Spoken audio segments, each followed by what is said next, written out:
చివరగా ఒంటరిగా ఉండే తల్లిదండ్రులు అంటే ఒంటరిగా ఉండే అమ్మ గాని, నాన్న గాని ఉంటే ఆ పిల్లలకి మీరు ఫైనల్‌గా ఏం చెప్తారు? ఎందుకంటే వీళ్ళు చూడలేరు. పిల్లలు చూడలేరు. అవును. కానీ పెళ్ళికి ఒప్పుకోరు. అవును. అటువంటి వాళ్ళకి మీరు ఫైనల్‌గా సజెషన్ ఏదైనా ఇస్తారా? అంటే ఎప్పుడైనా సరే పిల్లలు చిన్న పిల్లలప్పుడు వీళ్ళు ఎన్నో కష్టాలు పడి వాళ్ళ సుఖాల్ని త్యాగం చేసి పిల్లల్ని పెంచి పెద్ద చేశారు పేరెంట్స్. ఇప్పుడు మీరు పెద్దవాళ్ళు అయ్యారు. ఇప్పుడు మీరు తిరిగి వాళ్ళకి ఏమిస్తారు పేరెంట్స్‌కి? వాళ్ళు మిమ్మల్ని ఇంత కష్టపడి పెంచారు కదా, ఇంత పెద్ద చేశారు కదా, వాళ్ళ వల్లే కదా మీరు ఈ స్థాయిలో ఉన్నారు. అంచేత వాళ్ళ మనసులో ఏముందో తెలుసుకోండి. పిల్లనే నేను చెప్పట్లా, వాళ్ళ మనసులో ఏముంది, వాళ్ళకి ఏ కోరిక ఉంది, ఏది తీరిస్తే వాళ్ళు సంతోషిస్తారు అది ఆలోచించుకోండి. వాళ్ళు తోడు కోరుకున్నారనుకోండి, వాళ్ళకి కావాల్సిన తోడు వాళ్ళకి ఇవ్వండి. మీకు వచ్చిన నష్టమేం లేదు కదా. వాళ్ళు ఎలాగో వాళ్ళు వేరే ఉంటున్నారు, వాళ్ళ కష్టాలు వాళ్ళు పడుతున్నారు, మీ పాటలు మీరు పడుతున్నారు. బాగుంటే 4 రోజులు వెళ్ళి కలిసి వస్తారు, బాగాలేకపోతే ఎవరి దాన్ని వాళ్ళు ఉంటారు. అంతేగాని మా నాన్న మాకు దూరం అవుతాడేమో అని పెళ్లి చేయడం మానేస్తే జీవితం అంతా మీ నాన్న ఒంటరితనంతో బాధపడుతున్నాడు కదా. ఆయనకు కావాల్సిన తోడు ఆయనకి మీరు ఇవ్వనప్పుడు మీరు ఏ రకంగా ఆయనకి హెల్ప్ చేయగలుగుతారు, ఏ రకంగా రెసిప్రికేట్ చేయగలుగుతారు? ఆయన మిమ్మల్ని ఇంత కష్టపడి పెంచినప్పుడు. అలా అంటే ఇప్పటి పిల్లలు ఏమంటున్నారంటే, ఎవడు పెంచమన్నాడు, మేము పెంచమన్నామా, ఎవడు కనమన్నాడు, మేము కనమన్నామా అని అడుగుతున్నారు. కొత్త ట్రెండ్ అది. మీరు కనమనలేదు కానీ కన్నారు కదా. మీ ఇష్టాలతో సంబంధం లేదు, వాళ్ళ ఇష్టాలతో కూడా సంబంధం లేకుండానే మీరు పుట్టారు కదా. నిన్నెవడు పుట్టమన్నాడు అని తిరిగి తండ్రి తల్లి అడిగితే మీరేం జవాబు చెప్తారు? నువ్వెందుకు పుట్టావు, అసలు నన్ను పర్మిషన్ అడిగి పుట్టావా, నువ్వు పుట్టబట్టే కదా నాకు ఇన్ని కష్టాలు వచ్చాయి, ఇంత కష్టపడ్డాను అని వాళ్ళు అడిగితే మీ దగ్గర జవాబు లేదు కదా. అంచేత ఎవరు కన్నారు, ఎవరు కనమన్నారు అని కాకుండా వాళ్ళు ఏదో పెంచారు, పెద్ద చేశారు, పెద్దవాళ్ళని చేశారు, వాళ్ళ శ్రమకి మనం కూడా కొంత వాళ్ళ సంతోషం ఎలా ఉంటే సంతోషంగా ఉంటుందో వాళ్ళని సంతోషపడదాం. వాళ్ళకి కావాల్సిన పార్ట్నర్ వాళ్ళకి ఇస్తే వాళ్ళు సంతోషంగా ఉంటారంటే వాళ్ళు ఇవ్వండి, అభ్యంతరం లేదు. కొంతమందికి పెళ్లి ఇష్టం ఉండదు, ఓకే, పెళ్లి ఇష్టం లేకపోతే మానేసేయి.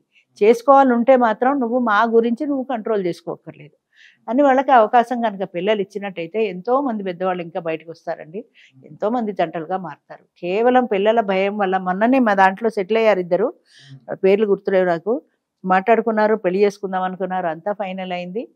ఫైనల్ అయిన తర్వాత ఆయన కూతురు ఒప్పుకోలే. అందుకనే నేనేం చెప్తానంటే, ముందు మీ పిల్లలతో డిస్కస్ చేసుకుని రండి అంటాను. చాలా మంది మగవాళ్ళు కానీ ఆడవాళ్ళు కానీ పిల్లలతో మాట్లాడరు, వచ్చేస్తారు. వచ్చేసిన తర్వాత ఇక్కడ ఎవరో నచ్చుతారు, మాట్లాడుకుంటారు, కొన్నాళ్ళు మాట్లాడుకున్న తర్వాత పిల్లలకి చెప్తారు పెళ్లి చేసుకుందాం అనుకున్న తర్వాత. మీరు వద్దు అంటే మానేసేలా ఉన్నప్పుడు అసలు మీరు రావడం ఎందుకు? ముందే మాట్లాడుకోండి, వద్దంటే మానేయండి, అప్పుడు ఉండదు ఆ ధైర్యం. ఇప్పుడు వస్తుంది. వాళ్ళు వచ్చిన తర్వాత నేను చస్తే నువ్వు రావద్దు, నువ్వు చస్తే నేను స్నానం చేస్తాను, నువ్వు చచ్చినట్టే లెక్క అనేదో ఒక ఎమోషనల్ బ్లాక్ మెయిలింగ్ చేసేటప్పటికి, సారీ చూసి నన్ను క్షమించు, నేను పెళ్లి చేసుకోలేనని చెప్పేసి వెళ్ళిపోతారు. ఆ కాడికి రావడం ఎందుకు?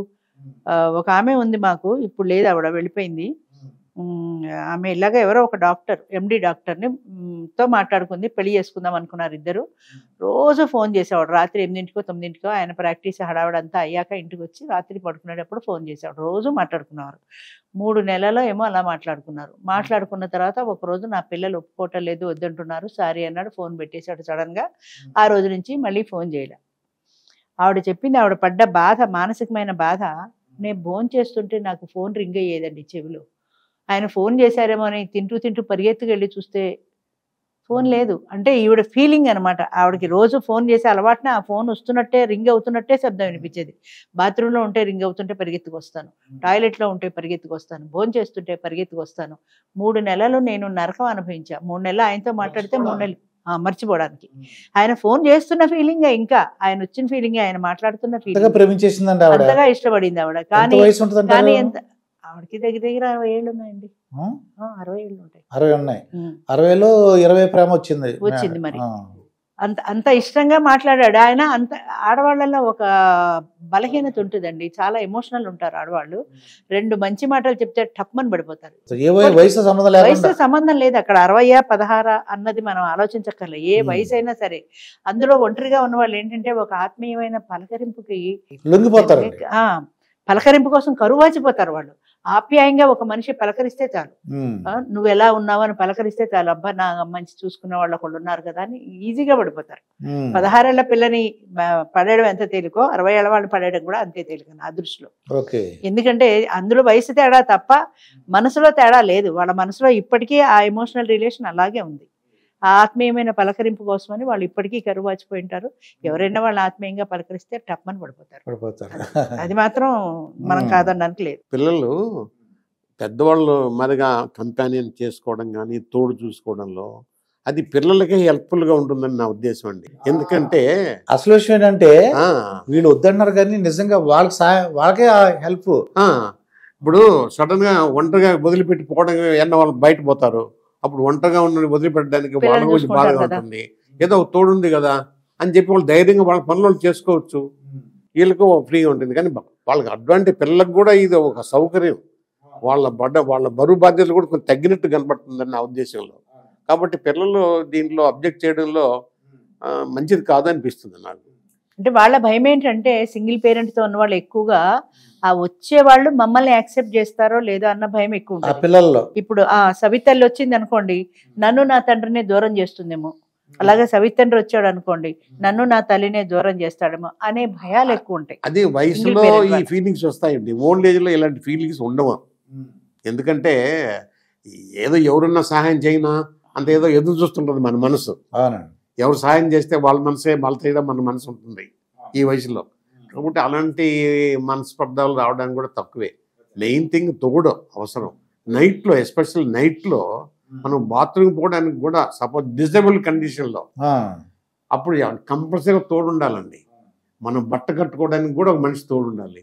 అదే మన ఓన్ పిల్లకాయలు కూడా నీ బట్ట సరిగా లొంగి బాగా కట్టుకో, అది కట్టుకున్నా కూడా వాళ్ళు అసహించుకుంటారు. అదే మన కంపానియన్ పక్కనుంటే సరి చేసుకోండి నేను ఆమె సరి చేస్తుంది కూడా, అదే ఆపోజిట్ గా వీళ్ళు కూడా సరి చేసుకుంటారు. ఇలాంటి సిచ్యువేషన్లో కంపల్సరీగా తోడు చాలా అవసరం అండి. అది ఒక దాన్ని ఇది అని నిర్వచించలేని ఒక అనుబంధం అండి. భార్యాభర్తల మధ్యన ఉండే సంబంధం ముందు చూసారా, అది దాన్ని మనం చెప్పడానికి మాట చాలదు, భాష చాలదు. ఒకళ్ళకొకళ్ళు అంటే నువ్వే నా జీవితం అన్నట్లు బ్రతుకుతారు సరా. ఒకళ్ళకి అనారోగ్యం వచ్చిందంటే అక్కడ కళ్ళనీళ్ళు పెట్టుకుని ఒక మనిషి చూసినప్పుడు అయ్యో నా కోసం ఈ మనిషి తపన పడుతుంది అని బెడ్ మీద ఉన్న వాడికి ఎంత అనిపిస్తుంది, నేను బ్రతకాలి అని ఎంత అనిపిస్తుంది, ఆ వ్యక్తి కోసమైనా నేను బ్రతకాలనిపిస్తుంది. అలాగే అది భాషకు అందని భావం అండి. అది భార్యాభర్తల మధ్య ఉండే సంబంధం ఉంది, అది భాషకు అందని భావం. అది అనుభవించిన వాళ్ళకే తెలుస్తుంది. ఇప్పుడు నేను ఒంటరిగా ఎక్కడ ఉన్నానండి ఈ రూమ్లో, మా కోడలు మా కొడుకు ఆ పక్కన ఆ రూమ్లో పండుకున్నారండి. నైట్ నాకు ఎమర్జెన్సీగా నేను లేకుండా లేవలేను. పిలవడానికి అవకాశం లేదు. అప్పుడు పక్కన ఉన్న వాళ్ళకి అర్థమవుతుంది. చెప్పచ్చు నేను బాత్రూమ్కి వెళ్ళాలి, వస్తావా, లేకపోతే నాకు ఏదో ఇదిగా ఉంది అదిగా ఉంది అని చెప్తాము. కంప్లీట్గా ఏదో ఒకరు వాళ్ళు వెళ్ళి తలుపు కొట్టి పిల్లల్ని లేపి తీసుకొస్తారు కదా. మనం పోలేం కదా అంత దూరం కూడా. అయినా ఈ కాలంలో ఎక్కడున్నారండి, ఒక బెడ్రూమ్ 10 మీటర్లు ఉంటుంది, 10 మీటర్లు ఎక్కువ ఉంటాయి పడుకోవడానికి, చేయడానికి, మాట్లాడుకోవడానికి. అయినా వాళ్ళకు అదే ఒక్కడే ఉన్నాడు కదా ఏమైందని వాళ్ళకు టెన్షన్ తగ్గుతుంది కదా. మనిషి ఉంటే వాళ్ళకు కూడా అనుకూలమే కదా. నన్ను అడిగితే నా ఉద్దేశ ప్రకారంగా పిల్లలకు కూడా చాలా హెల్ప్ ఇది. అది వాళ్ళ బరువు బాధ్యతలు సగం తగ్గినట్టు ఈ విధంగా తోడు చూసుకోవడానికి ఒక తోడు ఉంది అంటే వీళ్ళకి బాధ్యత లేనట్టే కదా కొంతవరకు అనిపిస్తుంది. ఫ్రీగా అయిపోతారు, ఫ్రీ హ్యాండ్స్ అంటారు కదా, ఫ్రీగా కొంచెం వాళ్ళకి కూడా కొంచెం రిలాక్స్గా ఉంటుంది. మనిషికి మనిషి తోడు అనేది ప్రధానమైన అంశం అండి. ఇందులో తోడు నీడ పేరు పెట్టాలన్న ఉద్దేశం కూడా ఏంటంటే నీకు ఒక మనిషి తోడు, అది అలాగే ఆ మనిషి వెంబడే నువ్వు నీడలాగా ఆయన వెంబడే పెడతావు. తోడు నీడ అంతే. నీ కంపెనీ నీకు చివరి వరకు నీ నీడలాగా వెన్నంటి ఉంటుంది అని. మీరు అంటే మీ ఇంటర్వ్యూ నాకు అర్థమైంది, మీరు సమాజానికి ఎంతో అంటే ఈ ఒంటరిగా ఉన్న వాళ్ళకి ఎంతో సహాయం చేసినట్టు అవుతుంది, ఎంతో పుణ్యం కట్టుకున్నారండి. మీరు అంటారు కదా మూట కట్టుకోవడం అని, ఈ జీవితం అంతా కూడా మీరు ఎంతో పుణ్యం చేసుకున్నారు. వచ్చే జన్మ ఇంకా అద్భుతంగా ఉంటుందని నేను అనుకుంటున్నాను. లేదా స్వర్గంలో మీకు మంచి మంచి ఆహ్వానం. తర్వాత ఇంకోటండి, ఇది చట్టసమ్మతం, శాస్త్ర సమ్మతం కూడా. మళ్ళీ వివాహం అనేది చట్టసమ్మతం అయిందే కదా, మళ్ళీ పెళ్లి అనేది యాక్సెప్ట్ చేస్తుంది. ఇంకా శాస్త్ర సమ్మతం కూడా, శాస్త్రంలో కూడా ఉంది. ఇది పరాశర స్మృతిలో ఏ సందర్భాల్లో స్త్రీ 5 సందర్భాల్లో పునర్వివాహానికి అర్హురాలు అని స్త్రీకి ఉంది. మెయిన్ స్త్రీదే కదా ఇప్పుడు ప్రాబ్లం అంతా ఇక్కడే కదా వస్తుంది. అయినా కూడా మనుషులు ఎందుకు అడ్డుపడుతున్నారు, ఎందుకు చాలామంది రాలేకపోతున్నారు అంటే వాళ్ళ మైండ్ సెట్. మైండ్లో పెళ్ళి తప్పు, మళ్ళీ పెళ్ళి తప్పు అనేది బాగా బలీయంగా నాటుకుపోయింది. అది అది ఇవాళ చట్టం మారింది, పెళ్లి చేసుకోవచ్చు, శాస్త్రం మారింది, పెళ్లి చేసుకోవచ్చు అన్నా సరే ఆ చట్టం శాస్త్రం గురించి వాళ్ళు కానీ ఇది ఇక ఒకటి adjust 100% కాలేరు. లేదు కదా. దేవుడు ఇది గాడ్స్ క్రియేషనే మనకు 5 ఏళ్ళు ఇచ్చాడు, 5 ఏళ్ళు కరెక్ట్గా లేవు కదా. So difference is there. Like that మానవ లోకం కూడా అంతే. అవునండి.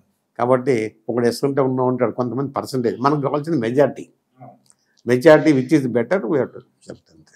చాలా మంచి విషయాలు చెప్పారండి. మరి అంటే ఎవరైతే ఒంటరిగా ఉన్న వాళ్ళందరికీ మంచి ఆరోగ్యంతో మంచి తోడు నీడ దొరకాలని కోరుకో. రేపు డిసెంబర్ 15వ తారీఖున మీటింగ్ ఉందండి. డిసెంబర్ 15. డిసెంబర్ 15 ఆదివారం నాడు మీటింగ్ ఉంది. అది హబ్సిగూడలో కెనారాగ్ర అనే హోటల్ ఉంది, మెట్రో స్టేషన్ ఎదురుగా. ఆ హోటల్లో నడుపుతున్నాం. దీనికి ప్రతి ఒక్క అభ్యర్థి తీసుకురావాల్సిన పాస్పోర్ట్ ఫోటో, వారి ఆధార్ జిరాక్స్ అంటే ఏజ్ ప్రూఫ్ కోసమని, డెత్ ఆర్ డైవర్స్ సర్టిఫికేట్.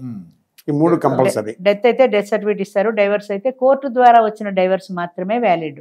అంటే వాళ్ళు మేము కాగితాలు రాసేసుకున్నాం, స్టాంప్ పేపర్ మీద రాసేసుకున్నాం, లాయర్ దగ్గర రాసేసుకున్నాం, పెద్దల దగ్గర రాసేసుకున్నాం, ఇవేమీ చెల్లవు.